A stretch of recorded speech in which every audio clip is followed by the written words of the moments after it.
welcome back to the Swami Vivekananda online classes. Myself Ruchika और आज हम लोग करेंगे फिर से इंग्लिश का वही टॉपिक जो हम लोग कर रहे थे कल, पार्ट्स ऑफ स्पीच। तो पार्ट्स ऑफ स्पीच में मैंने आपको बताया था जो हमारी स्पीच है उसी को हम वर्ड टाइप भी कह सकते हैं, क्योंकि हर एक वर्ड का अपना एक टाइप होता है, हर एक वर्ड की अपनी एक पार्ट्स होता है, हर एक वर्ड किसी ना किसी पार्ट में आता है। कैसे? क्योंकि हमने कल पढ़ा था कि पार्ट्स ऑफ स्पीच कितने होते हैं, पार्ट्स कितने होते हैं हमारी स्पीच के? 8। कौन कौन से होते हैं?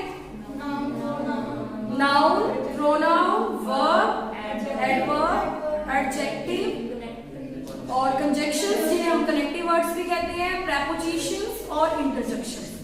ये थे हमारे 8 पार्ट्स ऑफ स्पीच। अब देखिए हम लोगों ने पहले कल किया था नाउन, तो शॉर्टली हम पहले थोड़ा सा नाउन को लेके चलते हैं, फिर हम इसके बाद जो हमारा नेक्स्ट टॉपिक बनेगा प्रोनाउन उसको करेंगे। तो नाउन में मैंने सबसे पहले आपको बताया था, ब्रॉडली हमने इसको डिवाइड किया था कॉन्क्रीट और एब्स्ट्रैक्ट।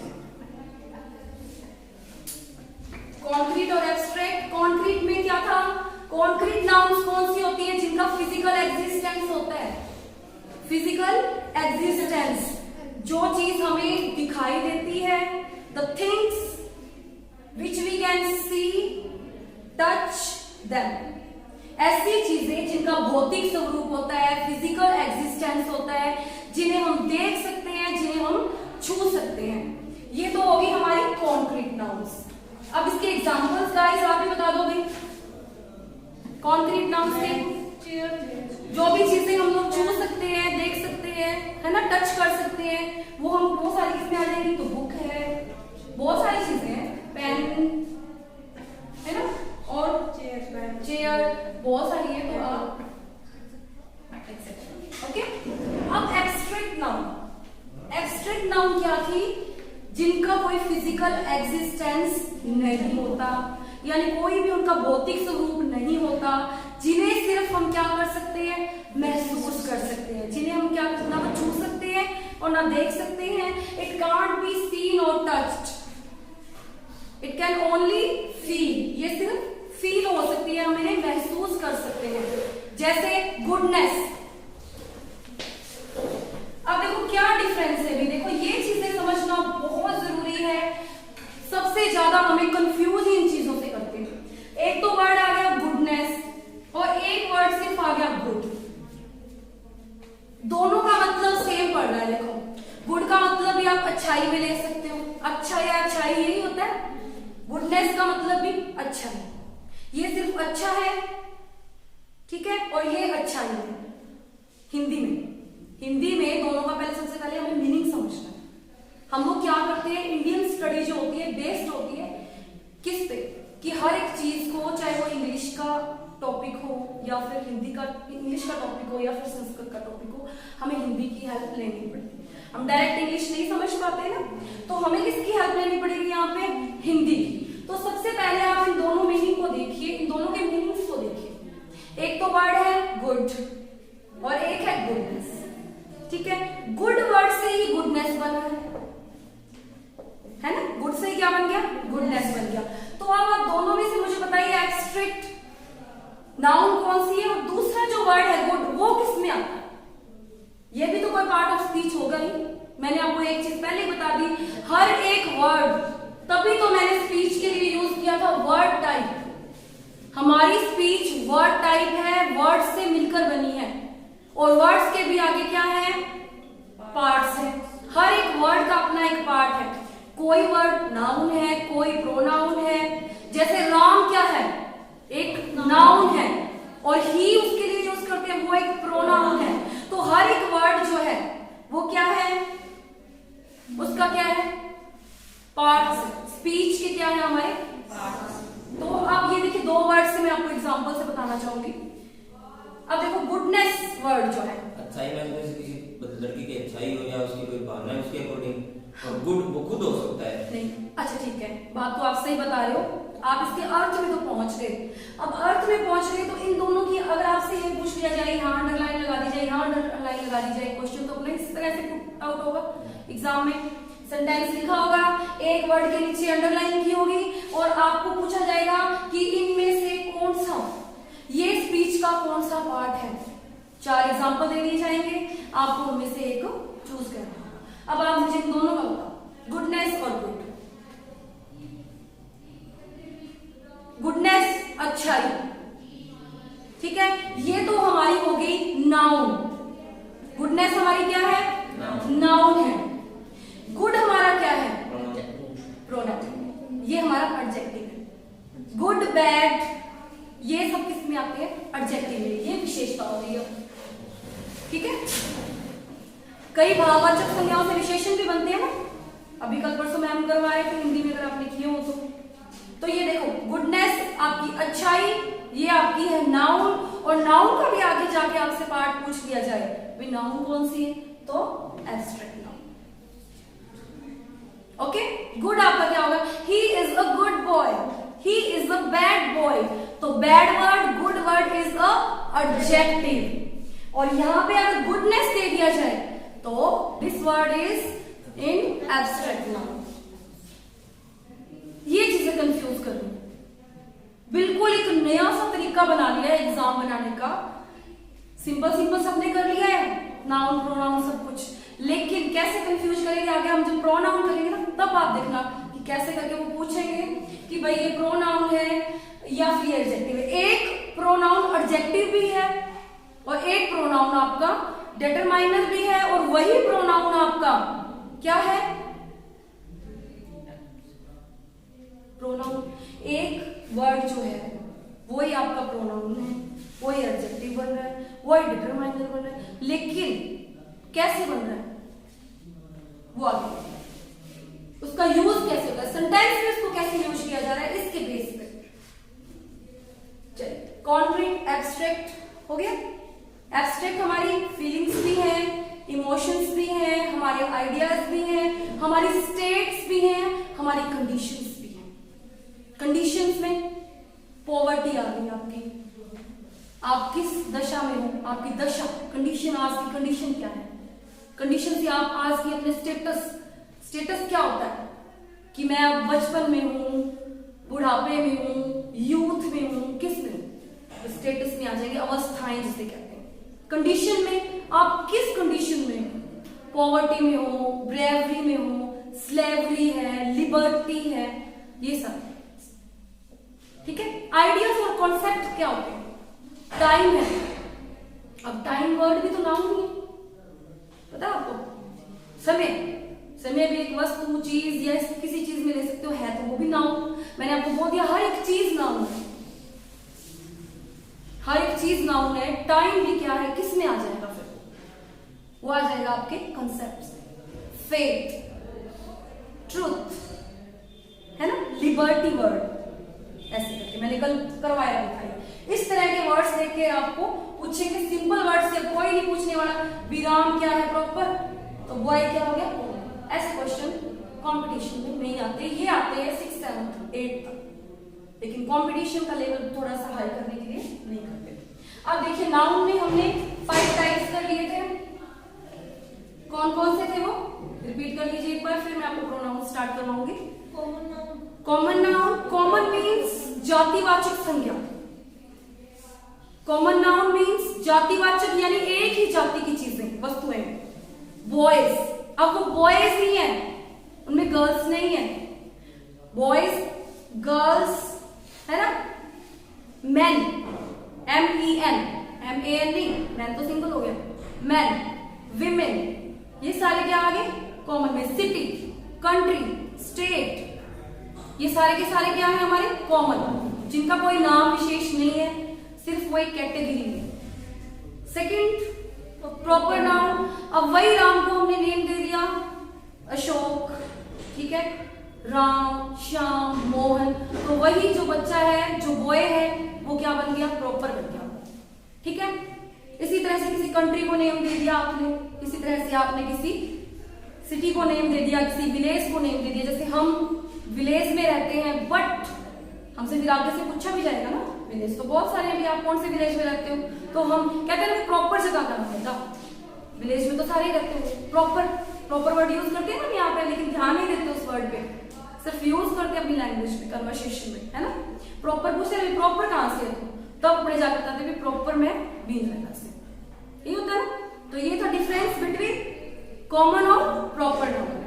सेकंड था, थर्ड नंबर पे था, हमने किया था मटेरियल।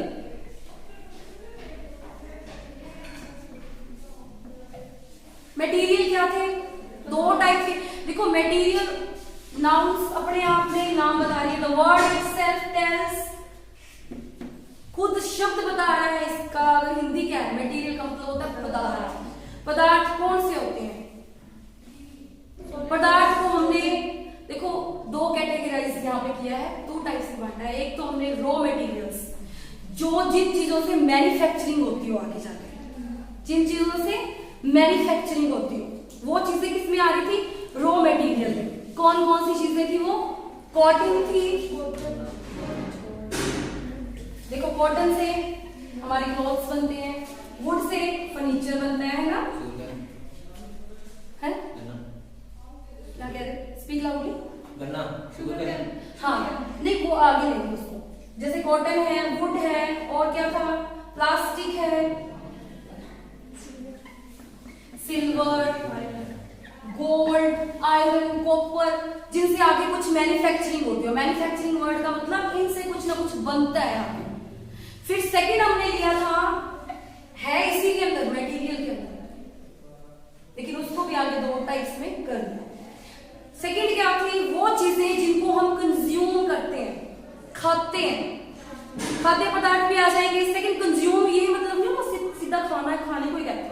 अब पेट्रोल पंप भी थोड़ी ना जाएंगे, कंज्यूम तो करते हैं उसको। कंज्यूम का मतलब जिसको हम यूज कर रहे हैं और वो क्या हो रहा है, कम होता जा रहा है, कंज्यूम कर रहे हैं, भोग कर रहे हैं जिसका, ठीक है। तो वो चीजें क्या हो जाएंगी, जैसे पेट्रोल है, शुगर, अभी आप शुगर केन कह रहे थे, वो सारी की सारी खाने पीने वाली जितनी भी चीजें इसमें आ जाएंगी। पेट्रोल डीजल वगैरह जिनको आप कंज्यूम करते जा रहे हो, वो सारे इसमें आ जाएंगे। ये थे हमारे मटेरियल्स। अब एक बच्चा था हमारा क्या, कलेक्टिव नाउन। देखिए कलेक्टिव नाउन को वैसे समझना बहुत ही आसान है। कलेक्टिव नाउन का नेम ही क्या है, ग्रुप नाउन, जो चीज ग्रुप में है। A herd of elephants, heard of cows. लेकिन एक वर्ड दो दो चीजों के लिए यूज हो रहा है यहाँ पे। कंपटीशन लेवल में ये वर्ड्स आपको बहुत सारे याद करने पड़ेंगे। जैसे सिनोनिम्स करोगे वैसे, एंटोनिम्स करोगे वैसे ही आपको कलेक्टिव नाउन्स भी याद करने पड़ेंगे।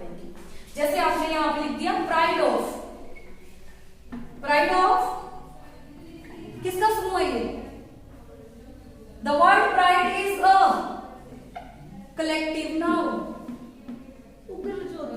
नहीं, कल मैंने बताया था आपको। एक वर्ड आया था क्राउड, क्राउड ऑफ पीपल था, क्राउड ऑफ पीपल था। अब ये मोब क्या है, मोब ऑफ पीपल भी आएगा, जी हाँ मोब ऑफ पीपल भी आएगा। देखो कलेक्टिव नाउन जो है ये, देखो आप कंफ्यूज नहीं होना, ना डरना इससे, और बहुत ही आसान है ये। बस बेसिकली इसके लिए याद क्या करने हैं, ये वाले वर्ड याद करने। देखो कलेक्टिव नाउन का मतलब ही क्या होता है, ग्रुप नाउन। कलेक्ट का मतलब क्या होता है, इकट्ठा करना। अब इसमें कोई भी चीज होगी इकट्ठी होगी, एक की बात नहीं होगी, इंडिविजुअल कोई बात नहीं होगी, सारी की सारी चीजें क्या होंगी, समूह में होगी, ठीक है। ऑफ पीपल, क्राउड भी पीपल के लिए आ रही है, भीड़, लोगों की भीड़। मोब ऑफ पीपल, उग्र लोगों की भीड़। Pride of Lions, pride of Lions. इसी तरह से एक वर्ड आया था कॉन्स्टलेशन, कॉन्स्टलेशन ऑफ स्टार्स। अब हमें, अब ये तो पता ही होना चाहिए ना कॉन्स्टलेशन क्या है। जब हमें इसका मतलब ही नहीं पता होगा तो वी कांट आइडेंटिफाई कि भाई ये तो हमारी, अब ये तो हमारी वोकैब पे डिपेंड करता है कि हम कितने वर्ड याद रख सकते हैं। अब जैसे आ गया ट्रुप, TROUPE, ट्रुप वर्ड सुना हुआ आपने, डांसर्स, ट्रुप ऑफ डांसर्स के लिए भी यूज होगा ये, सिंगर्स के लिए भी यूज होगा। देखिए ये लो, सिंगर्स के लिए भी यूज हो रहा है। फ्लॉक वर्ड है FLOCK, flock, flock of birds भी आ जाएगा, शीप भी आ जाएगा, झुंड, पक्षियों का भी झुंड और भेड़ों का भी झुंड। ठीक है, एक क्या था, एक वर्ड और भी था ऐसा जो दोनों के लिए यूज हो रहा था, किसके लिए, bunch, bunch of keys and grapes, bunch of keys and grapes, heard of cows and elephants, दोनों के लिए। ठीक है, अब जैसे टीम, टीम ऑफ प्लेयर्स और टीम ऑफ प्लेयर्स। ठीक है, पर्टिकुलर गेम का नहीं दे सकते मैम इसमें? कैसे, जैसे फुटबॉल है, क्रिकेट है, नहीं टीम नहीं, चाहे किसी की टीम, अपने ये कहते हैं ना क्रिकेट की टीम आ रही है, फुटबॉल की टीम आ रही है, कोई अलग अलग नाम देते हैं, टीम ही होती है, प्लेयर्स की टीम होती है। प्लेयर्स किसी भी गेम का हो सकता है, कोई भी गेम हो उसी का प्लेयर हो सकता है। क्रिकेट टीम आ रही है, फुटबॉल टीम आ रही है, कैरम टीम आ रही है, फाइटिंग टीम आ रही है। ओके, ये था कलेक्टिव। इसके लिए हमें हमारी क्या होनी चाहिए, वोकैब स्ट्रांग होनी चाहिए। वोकैबुलरी में ऐसे बहुत सारे वर्ड्स आपको मिल जाएंगे, आप उनको याद कर लेना। ठीक है, ये थी आपकी कलेक्टिव। उसके बाद आ रहा था हमारा 5 टाइप, जो हमने बहुत अच्छे से समझ भी लिया है ना, समझ लिया है क्या? Yes ma'am. कौन सा था? Abstract noun. Abstract noun. क्या होती है एब्स्ट्रैक्ट नाउन भाई, अब आप बता सकते हो? बताओ फिर, बताइए, बता दो। जो हमने फील कर सकते हैं, मतलब हाँ, जिसे इसका कोई फिजिकल एग्जिस्टेंस नहीं होता, जिसे हम छू नहीं सकते, देख नहीं सकते, वी कैन ओनली फील। लेकिन इसको सिर्फ फीलिंग्स पे ही लिमिटेशन इसकी है, नहीं है, फीलिंग्स ही ओनली लिमिटेशन में नहीं आएगी इसकी। हमारी फीलिंग हो सकती है, हमारी इमोशंस हो सकते हैं, हमारी स्टेट्स हो सकती हैं, हमारी कंडीशंस हो सकती हैं, हमारे कॉन्सेप्ट्स हो सकती हैं, हमारे आइडियाज हो सकते हैं, है ना। द वर्ड लिबर्टी मीन्स, इसी को हम क्या कह सकते हैं, फ्रीडम। ये क्या है, एब्स्ट्रैक्ट नाउन। क्या ये एब्स्ट्रैक्ट नाउन? हैप्पीनेस है, सैडनेस है ना, गुडनेस है, इविलनेस है। अब देखो इसमें कंफ्यूज बहुत ज्यादा होते हैं। देखो अब एक वर्ड आ गया इविल, एक आ गया आपका इविलनेस, गुड और गुडनेस वाले की तरह ही है। एक तो वर्ड है इविल, बुरा, इज अ इविल मैन। अब आप जब इसको एज ए सेंटेंस लोगे ना, जब आप सेंटेंस पढ़ोगे, उसकी हिंदी बनाओगे, तब आपको ये वर्ड खुद बता देंगे कि वे मैं कौन सा पार्ट हूं स्पीच का। फीलिंग और इमोशंस में डिफरेंस क्या है, बता सकते हैं? फीलिंग्स हमारी, इमोशंस वो होते हैं जिनमें हम बह जाते हैं। फीलिंग्स और इमोशंस वैसे होते सेम ही है, बट इनमें कुछ लिटिल डिफरेंस होता जरूर है। जैसे आपको मैं बताऊंगी, लेकिन फिलहाल अभी नहीं। ये आपका क्वेश्चन मैंने अपने माइंड में रखा है। I'll give you best answer. अभी I can explain immediately, but no. Okay ma'am. Better अच्छे से समझाऊंगी आपको। Okay, that's why इसको हम ड्यू में। अभी फिलहाल चल रही है इवल और इवलनेस। एक तो है बुरा और एक है बुरा। ठीक है, बुरा और बुरा, अच्छा और अच्छा है। तो जिसके अंदर NES लगाओ, ये पहचान, NES लगाओ, फ्रेंड लगा हुआ है, फ्रेंड लगा हुआ है यहाँ पे, इसके आगे शिप लगा है, ये शिप लगा हो, अनएम्प्लॉयमेंट,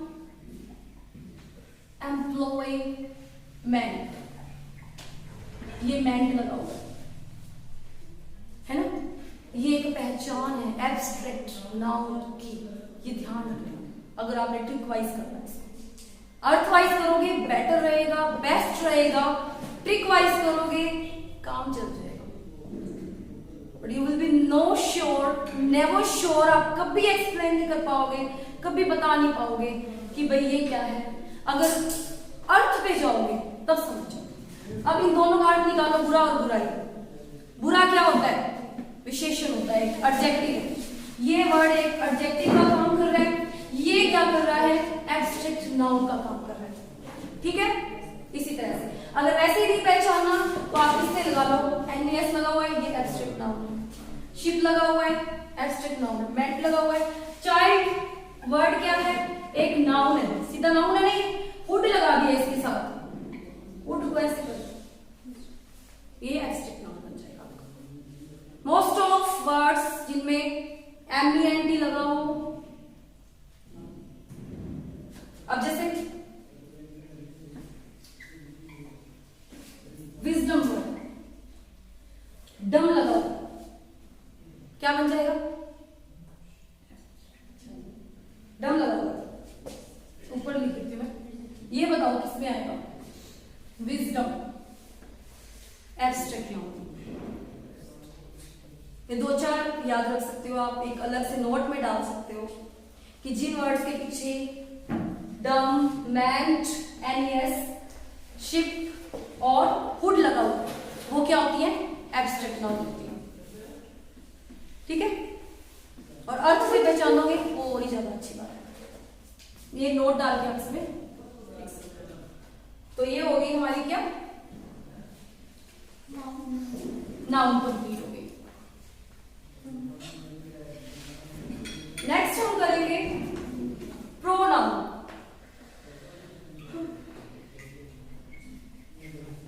देखो, प्रनाउन नहीं बोलते इसको, प्रोनाउन बोलते हैं इसको। ठीक है, प्रोनाउन है, इसका मतलब ये नहीं है, प्रो का मतलब तो होता है पहले, नाउन पहले नहीं आएंगे ये किसकी जगह यूज होती है?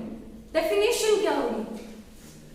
संज्ञा के स्थान पर, कि नाउन को क्या कर देती है? ये रिप्लेस कर देती है। नाउन की जगह किसका यूज होता है? तो इसकी डेफिनेशन क्या ले लेंगे? A word that is used, Hindi में बताऊंगा, that is used in place of noun, in place of noun. ठीक है, किसकी जगह पे यूज होती है? अच्छा ठीक है, नाउन की जगह यूज होती है। तो हमें बचपन से ही पता है ना, क्योंकि हमने रटी हुई है, संज्ञा की परिभाषा, सर्वनाम की परिभाषा रटी हुई है ना, पता है कि नाउन की जगह किसकी जगह यूज हो जाती है? नाउन की जगह यूज हो जाती है। लेकिन क्यों जरूरत पड़ी हमें? ये क्वेश्चन आ जाए तो यस, हाँ जी, संज्ञा शब्दों की पुनरावृत्ति को रोकने के लिए, बिल्कुल, पुनरावृत्ति, रेपिटेशन को रोकने के लिए। पहला इसका कारण क्या बनेगा? टू अवॉइड द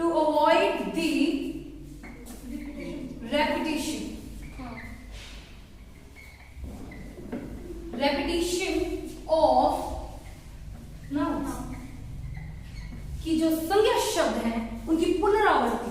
पुनरावृत्ति माने मैं आपको एग्जांपल से समझाऊंगी। देखो, बिल्कुल भी हम लोग नहीं समझ में आ रहा कि पुनरावृत्ति क्या होता है, नहीं समझ में आ रहा कि रेपिटेशन क्या होता है। पुनरावृत्ति मतलब एक ही शब्द का बार बार आ जाना। जैसे मैं अशोक के बारे में आपको कुछ बता रही हूँ, चंद्रगुप्त मौर्य के बारे में आपको कुछ बता रही हूँ, तो क्या बार बार मैं चंद्रगुप्त मौर्य चंद्रगुप्त मौर्य चंद्रगुप्त मौर्य कहूंगा? राम राम राम के बारे में मुझे आपको कुछ बताना है, तो मैं बार बार राम का ही नाम लूंगी? नहीं लेंगे, बट ये क्या है? इट साउंड्स बैड, ये कारण दे सकते हैं। इट साउंड्स बैड, ग्रामर की अकॉर्डिंग आप लेंगे तो ये अच्छा नहीं लगता। इसका ये आंसर है, when you ask the answer कि हम रिपीट क्यों नहीं कर सकते वर्ड्स को, इट साउंड्स बैड, ये अच्छा नहीं लगता। अब जैसे काऊ का ऐसे है ना, काऊ का ऐसे है, ताज पे ऐसे है, किसी भी चीज पे ऐसे है, तो हम क्या ताज ताज ताज बार बार यूज करेंगे? नहीं ना, उनकी जगह हम क्या यूज करेंगे? प्रोनाउन का यूज करेंगे। फर्स्ट तो ये था। सेकंड एक और रीजन है, ये तो हमने कॉमन सा सुना हुआ है रीजन। एक और रीजन बन गया भाई, नाउन की जगह प्रोनाउन को लाने का। सेंटेंस को मतलब अच्छा दिखे उसके लिए। वो तो हो गया। रिपीटिशन अगर करते हैं, पुनरावृत्ति अगर करते हैं, it sounds bad, that's why we use pronoun. लेकिन एक कारण और भी दे दिया इन्होंने, एक कारण और दिया है जो बहुत ही समझ लो अच्छा है। देखो कोई भी चीज अगर हमें उसी चीज का नाम नहीं पता, मैंने कहा था ना सारी चीजें क्या है भाई, सारी चीजें क्या है नाम। आपके सामने कोई ऐसा एनिमल ला के खड़ा कर दिया जाए, ऐसी कोई चीज ला के खड़ी कर दी जाए, ला के दिखा दी जाए, अब आप उसको पहचानते ही नहीं, आप उसको पहचानते ही नहीं, तो आप क्या कहोगे, क्या कहोगे, क्या कहोगे आप? What is this? What is This. this? What is This. ये क्या है भाई, ये क्या है? What is that? This that का यूज क्या है? डिस्टेंस और टाइम की दूरी को बताने के लिए। अगर वो चीज आपके पास में है, आप कहोगे नहीं, What is this? ये क्या है भाई? और What is that? वो क्या है? ये क्या है? वो क्या है? That's why we use pronoun. अब this word is the pronoun. अब आपको उस चीज का नाम पता चल जाता तो दिस इज पेन। अब आपको पता ही नहीं है वो पेन है, तो आप क्या कहोगे? What is this, what is that. That's why एक और यूज बन जाता है किसका? प्रोनाउन का, जो मुझे सबसे ज्यादा सही लगा। रेपिटेशन वाला वो हम समझ रहे थे, सिर्फ हमें पता नहीं था, बचपन से समझ रहे थे हम लोग, जब से हमें पढ़ाया जा रहा है प्रोनाउन को, ये तो पता था, है ना, पर हम क्या कर रहे थे, इसको बता नहीं पा रहे थे। अब हम बता भी सकते हैं, हिंदी में भी बता सकते हैं ना, इंग्लिश में भी बता सकते हैं, रेपिटेशन को रोकने के लिए, पुनरावृत्ति को रोकने के लिए। सेकंड रीजन बन रहा है इसका कि जिस चीज के बारे में हमें पता ही नहीं कि वो क्या है, उसको भी तो हम जानेंगे ना, उसको भी तो पूछेंगे, तो इसलिए प्रोनाउन का यूज आ रहा है। ठीक है,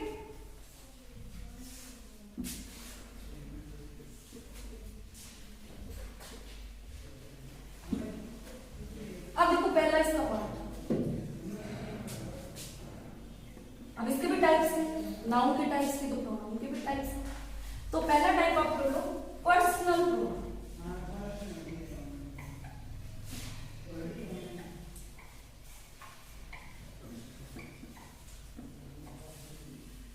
पर्सनल प्रोनाउंस क्या होते हैं, कौन कौन से होते हैं? पहले तो मैं आपको बता दूं कि पर्सनल प्रोनाउन होते कौन से। देखो I, we, you, I we, देखो इनको फिर कैटेगरी वाइज भी करवा दूं मैं। I we, you, he, she, it, they, ये है आपके पर्सनल प्रोनाउंस। क्या है? इनका यूज क्या होता है? पर्सनल प्रोनाउंस का यूज किसी व्यक्ति या कभी कभी एनिमल्स के लिए होता है। किसके लिए होता है? व्यक्ति के लिए होता है, और कभी कभी एनिमल्स के लिए, कभी कभी। ठीक है, तो आगे जब देखता हूँ ब्रॉडली कर। अब ये पर्सनल प्रोनाउन को हमने पता कर लिया कि व्यक्ति के लिए और कभी कभी एनिमल्स के लिए यूज होता है इसका। किसका? पर्सनल प्रोनाउन का। पर्सनल प्रोनाउन है कौन कौन से, आप याद कर लो, I, we, you, he, she, it और दे। अब इसमें भी क्या होता है, पर्सनल प्रोनाउन में थ्री पर्सन्स होते हैं। अब ये पर्सन्स इतने सारे, तो ये सारे के सारे क्या है? पर्सनल प्रोनाउंस है ना, प्रोनाउंस है, लेकिन इनको भी क्या किया हुआ है, देखो इनको आप करो पर्सन कर लो, यहां पे आप डाल दोगे फॉर्म। अब यहां पे क्या कर लोगे? First person.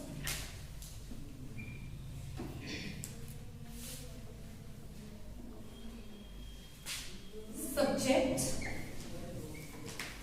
यहां पे हो जाएगा ऑब्जेक्ट, यहां पे क्या हो जाएगा? थर्ड का पोजेसिव। प्रोनाउंस। अब देखो फर्स्ट पर्सन सुना आपने? आई, ध्यान रखो, आई और वी हमारे किस में आ जाते हैं? फर्स्ट पर्सन, ठीक है। सेकेंड पर्सन में क्या आ जाएगा? यू आ जाएगा। थर्ड पर्सन में क्या आ जाएगा? थर्ड पर्सन में आपके आ जाएंगे ही, शी, इट और यार दिख रहा सबको? या ऊपर बनाओ? फर्स्ट पर्सन हमारी कौन सी होगी? आई होगी। लेकिन गाइस यहां देखो, फर्स्ट पर्सन हो गया, सब्जेक्ट क्या हो गया? सब्जेक्ट तो हो गया आई और वी। हम आई और वी का यूज कैसे करते हैं? किस रूप में करते हैं? सब्जेक्ट के रूप में करते हैं, ऑब्जेक्ट में करते हैं, सब्जेक्ट। क्या कभी आई और वी ऑब्जेक्ट बन सकते हैं? आई और वी ऑब्जेक्ट नहीं बन सकते, इनका जो रूप है वो ऑब्जेक्ट बनेगा। आई का क्या बनेगा? पहले आई का लेके चलो। आई का क्या बन जाएगा? मी बन जाएगा, ठीक है। और इसका आई का पोजेसिव प्रोनाउन क्या बनेगा? माई। ये ध्यान, माई बनेगा। इसी तरह से वी है, वी सब्जेक्ट है और वी का ऑब्जेक्ट क्या बनता है? अस बनेगा। और हमारा पोजेसिव प्रोनाउन क्या बनेगा? आर्स। इसको हम ओवर बोलते हैं, जो हमारी सबसे क्या है? Wrong pronunciation. अवर्स, आर्स, जिसको बोलते हैं आर्स। नहीं, इसके लिए देखो, अगर आप इंग्लिश मीडियम स्कूल में जाके किसी बच्चे से पूछोगे ना, इसको अवर बोलोगे ना, ये वाला OUR अवर बोलते हैं ना अपने, अवर स्कूल है ना, अवर हाउस। लेकिन ये वर्ड अवर नहीं है, इसको क्या बोलते हैं? Our school. The word pronounce it our school. तो ये तो था प्रोनाउंसिएशन के लिए, लेकिन कॉम्पिटिशन में कोई प्रोनाउंसिएशन वाला कॉम्पिटिशन है ही नहीं, ये तो सिर्फ आपके बेसिक नॉलेज के लिए। इसको अवर मत बोलेगा, आर बोलेगा, ठीक है। तो फर्स्ट पर्सन हमारा हो गया कौन कौन से? आई यूज होता है सब्जेक्ट, किसमें? एज अ सब्जेक्ट यूज होता है। और उसी आई को जब हमने ऑब्जेक्ट में यूज करना है, अच्छा एक बात बता दो, सेंटेंस में सब्जेक्ट कहाँ होता है? अरे सब्जेक्ट तो नाउन भी हो सकती है, प्रोनाउन भी हो सकती है। Both can be used in the place of subject. Confuse नहीं होना, बहुत ही आसान सा है। सेंटेंस ले लो, Ram is a good boy. Ram, here Ram, ये ले लो, आई नो हिम, ये सही रहेगा। I know him, I know him. तो ये जो आई है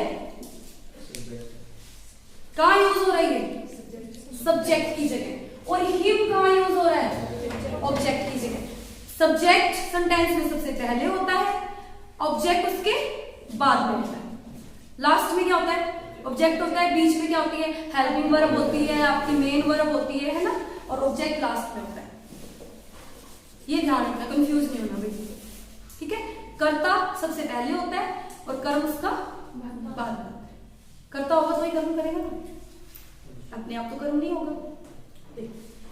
तो यहां पे हमने क्या समझना है? आई का यूज हम कहां पे करेंगे? सब्जेक्ट। आई और बी हमारे सब्जेक्ट है, तो ऑब्जेक्ट बन जाएगा आई का मी और बी का अस। अब इन दोनों की पोजेसिव प्रोनाउन क्या होगी? आई की माइन और अवर्स, जिसे हम आर्स बोलेंगे। आर्स आप अवर ही चला रहे हो, वहां जाके कहीं अवर हो इसमें कंफ्यूज मत होना। जब कभी टीचर बनो तब बच्चों को सही कर दो, ओके। चलो अब यू आ गया। यू के केस में हमें कुछ याद नहीं रखना। अच्छा पहले ये बता देती हूँ, वो फर्स्ट पर्सन क्या होता है? जो बात कर रहा होता है, speaker. Second listener. Third one जिसके बारे में बात हो रही है, speaking of other person. First person में कौन कौन आ जाएंगे? आई और वी। हमें याद रखना है आई का सब्जेक्ट कौन सा होता है, आई खुद होता है, वी खुद सब्जेक्ट है, उनका ऑब्जेक्ट होगा मी और अस, मी और अस। पॉजेसिव प्रोनाउन को तो एक बार साइड में बिठा दो, याद करनी पड़ेगी आपको उनसे। लेकिन ये तो बहुत ही बेसिक है, यहां से सारी कहानी शुरू हो रही है। पॉजेसिव प्रोनाउन और एडजेक्टिव आपको परेशान करेंगे, बिल्कुल एक जैसे होते हैं, वो हम करेंगे नेक्स्ट के बाद, ठीक है। तब करके मैंने आपको पॉजेसिव प्रोनाउन साथ में लिखा दिए, यहीं से आप क्या करोगे, एडजेक्टिव भी समझोगे और यहीं से आप सेंटेंस में कंफ्यूज भी होगे और उस कंफ्यूजन को हम लोग दूर भी करेंगे, ठीक है। यू के केस में बहुत ही आसान है। यू का जो सब्जेक्ट भी यू होता है और ऑब्जेक्ट भी यू होता है, ये बहुत अच्छी बात है इसकी। सब्जेक्ट में भी यू और ऑब्जेक्ट में भी यू, लेकिन अच्छा सब्जेक्ट में भी यू और ऑब्जेक्ट में भी यू लगा दोगे। और अब यहाँ पे योर्स, योर्स, ओके। अब देखो ही शी क्या है हमारे, किसमें यूज होते हैं ही, शी, इट और दे, इनको यूज करते हैं हम एज अ सब्जेक्ट। और ऑब्जेक्ट में ही को कैसे यूज करेंगे फिर, हिम, हिम, हर। और इट को, इट का ऑब्जेक्ट भी आपको याद रखना है, इट यूज है। इट्स भी आता है, इट्स वर्ड भी आता है, लेकिन वो ऑब्जेक्ट नहीं होता, ठीक है। यहाँ पे इट को इट ही रखेंगे और दे को क्या करेंगे, देन देखो क्या कर देंगे फिर हम लोग, देन कर देंगे। अब यहाँ पे आ जाओ, हिज आ जाएगा, हर नहीं आएगा, हिज आ गया, हर नहीं आएगा, हर्स, हर्स आएगा। जी हाँ, यही कंफ्यूजन है आपको, तो आप इसको चेक करो। पॉजेसिव हर्स, हर्स ही आएगा, ठीक है। और देम यहाँ पे किस में चेंज हो जाएगा, देम किस में चेंज हो जाएगा, theirs.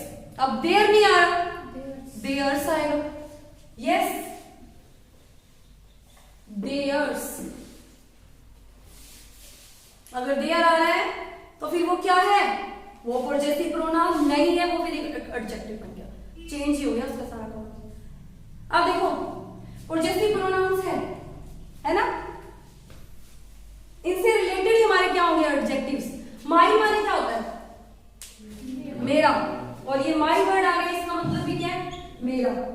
Hours, our, yours, your, और यहाँ पे हर्स लगा दो, हर लगा दो, देयर्स, देयर। अगर आपने यहाँ पे माइन भी मेरा है, माई भी मेरा है, लेकिन माइन क्या है, पॉजेसिव प्रोनाउन है, और माई क्या है, एक एडजेक्टिव है, ये एडजेक्टिव है। आवर्स क्या है, एक पॉजेसिव प्रोनाउन है, और आवर क्या है, एक एडजेक्टिव है। योर्स क्या है, पॉजेसिव प्रोनाउन है, और यहाँ पे क्या हो जाएगा, योर क्या है, एडजेक्टिव। ये जो सारे वर्ड हैं, देयर्स, देयर्स आ गया और आपने इसको एडजेक्टिव कर दिया तो रॉन्ग हो जाएगा। एस का ही सारा चक्कर है बस। ये सारे के सारे आपके क्या हैं, एडजेक्टिव्स, और ये आपके क्या है, पॉजेसिव प्रोनाउंस।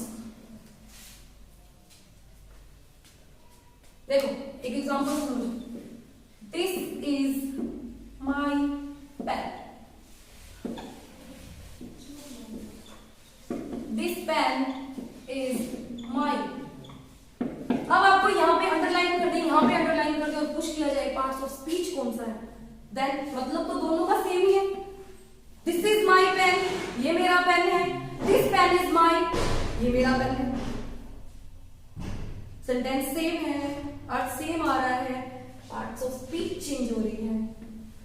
माइन क्या है, एक पॉजेसिव प्रोनाउन है, और ये क्या है, माई क्या है, एक एडजेक्टिव। आप लिख लो उसको, पॉजेसिव प्रोनाउंस यहाँ पे, और ये वाले वर्ड्स क्या है, एडजेक्टिव। राउंड करके देखो ये कितना कंफ्यूज करता है हमें। और अवर जिसको आप बोलते हैं,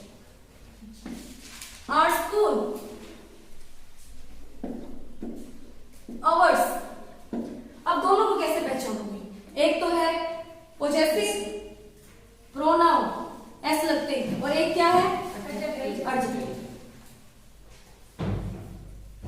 एक प्रोनाउन का भी काम करेगा, एडजेक्टिव का भी काम करेगा इन सेंटेंस, वो हम कल करेंगे। आई होप आपको समझ में आया होगा ये। इसका पर्सनल प्रोनाउन हमने कर लिया, बाकी जो इसके पार्ट्स हैं वो हम करेंगे नेक्स्ट हमारी क्लास में। So good bye.